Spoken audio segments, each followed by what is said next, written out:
देश की राजधानी के अंदर लाल किले के पास में 10 नवंबर को एक आतंकी हमला हुआ और उसमें करीब करीब 15 लोगों की जान चली गई। उस हमले की अभी भी जांच चल रही है, लेकिन इस बीच में हमला करने वाला आतंकी उमर, उसका एक वीडियो सामने आ गया है। अब ये वीडियो कैसे सामने आ गया, ये बहुत बड़ा सवाल है। जांच एजेंसियां वो क्या कर रही है और किस तरीके से उसका वीडियो सोशल मीडिया तक पहुंच गया, ये बहुत बड़ा सवाल है। इस पर बात करेंगे। और दूसरी तरफ आज एक अफरा तफरी, एक दहशत वो दिखाई दी। देखिए जरा ये तस्वीरें देखिए आप। ये दिल्ली की अलग अलग अदालतों को बम से उड़ाने की धमकी दी गई। दिल्ली की 3 अदालतों को बम से उड़ाने की धमकी दी गई, जिसमें साकेत की अदालत है, साकेत कोर्ट, और उसके साथ में पटियाला कोर्ट, द्वारका कोर्ट, और 2 बड़े स्कूलों को भी बम से उड़ाने की धमकी दी गई। अब बताइए आप, ये क्या हो रहा है? यानी 10 दिन पहले एक धमाका होता है, कायदे से 10 दिन भी पूरे नहीं हुए हैं, आज 18 तारीख है। एक धमाका होता है और उस धमाके के बाद में उस आतंकी का, उस धमाके के जिम्मेदार आतंकी का वीडियो सामने आ गया। जरा ये वीडियो देखिए आप। ये वीडियो मैं आपको सुनाने वाला नहीं हूं, ये अंग्रेजी में है ये वीडियो, और ये वीडियो सब जगह पर घूम रहा है। आखिरकार इसका वीडियो कैसे आ गया? और इस वीडियो में ऐसा नहीं है कि ये कोई माफी मांग रहा हो या जो कुछ करने जा रहा था उसके पीछे कोई ठोस वजह बता रहा हो, या ये कह रहा हो कि मेरे साथ में वो अत्याचार हुआ था, उस जगह पर अत्याचार हुआ था, इस वजह से जो है मैं ये हमले का अंजाम दे रहा हूं। ऐसा नहीं है। इसने इस वीडियो के अंदर, अंग्रेजी के अंदर, कुल मिलाकर के ये कहने की कोशिश की है कि ये जो आत्मघाती हमले होते हैं, इनको हमला ना माना जाए बल्कि इनको शहादत माना जाए। कुल मिलाकर के ये बात कहने की कोशिश कर रहा है। और इसकी ये वाली वीडियो वो सब जगह पर वायरल की जा रही है। ये कैसे मुमकिन है? क्यों आखिरकार इस शख्स की वीडियो सोशल मीडिया पर आई? मेरा सवाल इस बात को लेकर के है। देखिए, इस वक्त में जब डॉक्टर उमर से जुड़ी हुई एक एक हरकत पर सुरक्षा एजेंसियों की नजर है, ऐसे में ये वीडियो हमले से पहले बना होगा, जाहिर सी बात है। इसका बैकग्राउंड अगर आप देखें तो बैकग्राउंड के अंदर अस्पताल दिखाई दे रहा है। तो यानी इसने ये वीडियो पहले बनाया होगा, हमले से पहले बनाया था। और अब जो है ये सुरक्षा एजेंसियों को बताना है कि क्या ये वीडियो पुराना था, सोशल मीडिया पर पहले से था और अब दोबारा वायरल हुआ है, या फ्रेश अभी ये वीडियो सोशल मीडिया पर आया है। अगर ये वीडियो अभी सोशल मीडिया पर आया है तो सबसे पहले इस वीडियो को किसने सोशल मीडिया पर डाला? हमने जो ये वीडियो अभी डाउनलोड किया है, ये बहुत सारे चैनल्स पर चल रहा है, बहुत सारे अलग अलग पत्रकार वो इसको ट्वीट कर रहे हैं। और ऐसा नहीं कि सरकार के समर्थक पत्रकार वो नहीं कर रहे हैं, वो भी कर रहे हैं और खूब कर रहे हैं। एक तरीके से वो ये मैसेज देने की कोशिश कर रहे हैं कि देखिए भैया, ये पढ़े लिखे आतंकवादी हैं, और ये पढ़े लिखे आतंकवादी, इनकी सोच देख लीजिए आप। यानी एक तरीके से वो ये कहने की कोशिश कर रहे हैं कि ऐसा नहीं कि किसी के साथ में कोई अत्याचार हो गया और इसलिए वो आतंकी बन गया। ये बात बहुत बार कही जाती थी कि कश्मीर में बड़ा जुल्म है, बड़ी जाति है, और इसलिए वहां के लोग हथियार उठा लेते हैं। यहां पर उस मैसेज को काउंटर करने के लिए बहुत सारे लोग या बहुत सारे पत्रकार वो इस तरह से इस वीडियो को शेयर कर रहे हैं। अब मैं इस वीडियो को आपको सुनाने वाला नहीं हूं, दिखाने वाला नहीं हूं, यानी जो कुछ ये कह रहा है वो मैं आपको नहीं सुनाऊंगा, क्योंकि मुझे नहीं लगता कि ऐसे लोगों का महिमा मंडन किया जाना चाहिए, ऐसे लोगों का कोई बचाव किया जाना चाहिए। सवाल तो सरकार से है, सवाल तो सुरक्षा एजेंसियों से है कि इसका वीडियो सोशल मीडिया पर आ कैसे गया, किसने इसका वीडियो डाला, ये वीडियो आया कहां से, ये पूरा वीडियो क्या है, कहां का ये पूरा वीडियो है, कब ये वीडियो बनाया गया है, कब इस वीडियो को सोशल मीडिया पर अपलोड किया गया है, इस वीडियो के अंदर और क्या क्या कहा गया है, क्या किसी का नाम लिया है इसने, किससे जो है इसको मदद मिल रही थी, क्या बॉडी लैंग्वेज एक्सपर्ट वो बता सकते हैं कि इसकी ट्रेनिंग किस तरीके से हुई होगी, कैसे हुई होगी? ये बहुत बड़ा सवाल है। और सीधी सी बात यह है कि चाहे किसी पर अत्याचार हो या ना हो, लेकिन अपने देश के खिलाफ, अपने देश के लोगों के खिलाफ हथियार उठाना वो किसी भी सूरत में जायज नहीं ठहराया जा सकता। वो एक सरेआम आतंकी हमला है, इससे कम कुछ भी नहीं है। तो ऐसे आदमी के साथ में किसी भी सच्चे हिंदुस्तानी की, और उसमें अक्रॉस द धर्म, अक्रॉस द रीजन में बात कर रहा हूं। ऐसा नहीं कि केवल कोई मुसलमान को टारगेट करके पूछे कि बताओ तुम्हें डॉक्टर उमर पर क्या कहना है, क्योंकि बहुत सारे यूट्यूबर यही काम कर रहे हैं। मुस्लिम मोहल्लों में जाकर के पूछते हैं कि डॉक्टर उमर को क्या होना है, उन्होंने सही किया गलत किया, या आतंकी उमर उसने सही किया या गलत किया। अरे भैया उसने गलत किया, इसमें सही और गलत का सवाल ही नहीं है, उसने गलत ही किया। और जांच एजेंसियां यही कहती हैं कि उसकी खुद की मौत हो गई है, वो खुद मारा गया उस हमले के अंदर। और अब उससे जुड़े हुए जितने भी लोग हैं उनको पकड़ा जाना चाहिए, तहकीकात होनी चाहिए और उसके बाद में उनको फांसी हो, और जो भी सख्त सजा हो सकती है वो सजा हो। लेकिन ये लूप कैसे हो रहा है, और आज ही कैसे फिर दिल्ली के अंदर धमकी आ गई। 3 अदालत, उनके अंदर बम की धमकी, 2 बड़े स्कूलों को बम से उड़ाने की धमकी। बताइए क्या हो रहा है।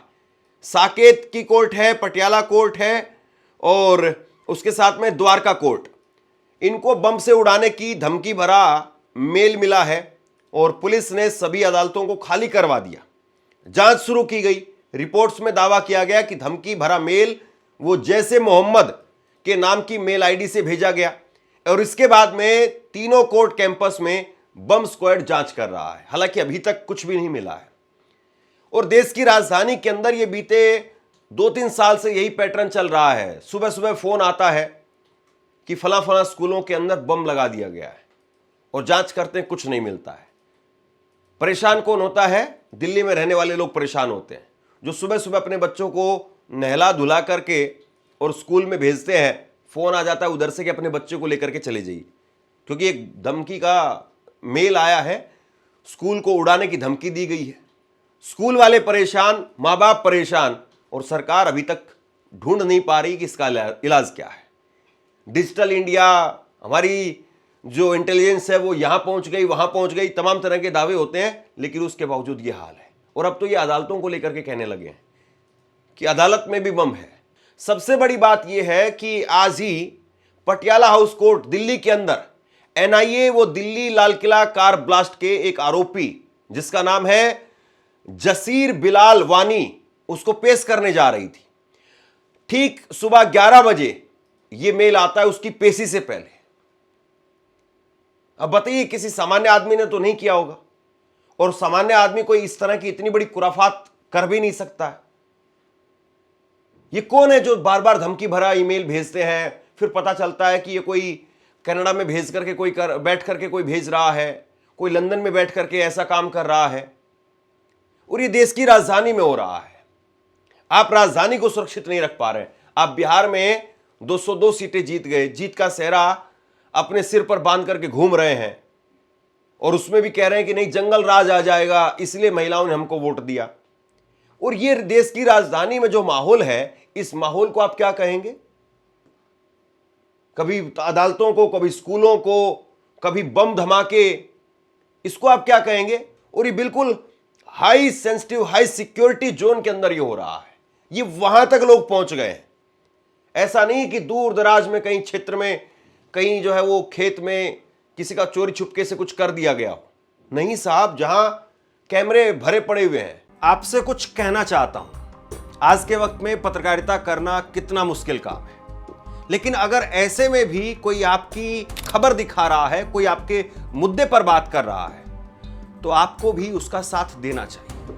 अगर आपको लगता है कि मेरी पत्रकारिता सही है, मैं आपके लिए आपकी खबर वो दिखा रहा हूं, तो ऐसे में आप मेरा सहयोग कीजिए। आप इस वीडियो को जब लाइक करेंगे तो लाइक के साथ में ही एक थैंक्स का बटन आपको दिखाई देगा। उस थैंक्स के बटन पर आप क्लिक कीजिए और जो भी सहयोग राशि दे सकते हैं वो दीजिए।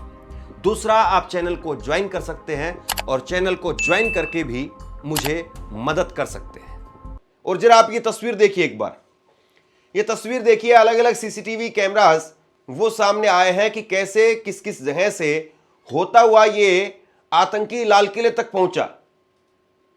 इस गाड़ी को आप देखिए जो अब ट्रैक की गई है सफेद रंग की I-20 गाड़ी वो इंडिया गेट पहुंचती है, फिर वहां से शाहजहां रोड पहुंचती है और फिर उसके बाद में रेल भवन, ऐसे अलग अलग जगह से होती हुई एक जगह पर ये नमाज के लिए भी रुका है 10 मिनट के लिए, तुगलक रोड पर पहुंचती है, लोधी रोड पर, और होती होती ये, और ये देखिए सारे हाई सिक्योरिटी वाले इलाके हैं। ये सीपी आउटर में भी जो है ये गाड़ी चलती हुई आती है, फिर बाराखंबा रोड से होती हुई, और फिर उसके बाद में लाल किले पर ये गाड़ी पहुंच जाती है।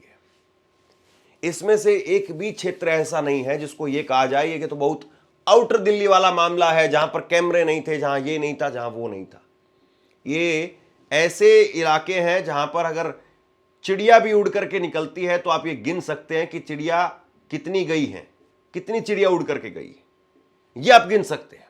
और उसके बावजूद हमले हो रहे हैं, उसके बावजूद इस तरह का दहशत का माहौल देश की राजधानी के अंदर है।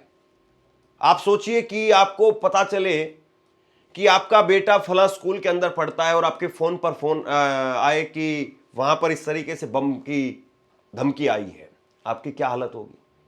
आप मान लीजिए कि शहर से बाहर गए हैं, सुबह सुबह निकल गए हैं कि शाम तक जब तक बेटा आएगा तब तक मैं आ जाऊंगा, घर में कोई है नहीं, आपकी हालत क्या होगी। आप उस इलाके के अंदर रहते हैं और उस इलाके में आपके बुजुर्ग माँ बाप हैं और पता चले कि कोई ऐसे से बम की धमकी है उस इलाके के अंदर, या कोर्ट में आपके भाई आपके कोई भी पहचान वाले गए हैं और पता चले उसी कोर्ट के अंदर उस कोर्ट को उड़ाने की धमकी दी गई है, क्या हालत होगी आपकी।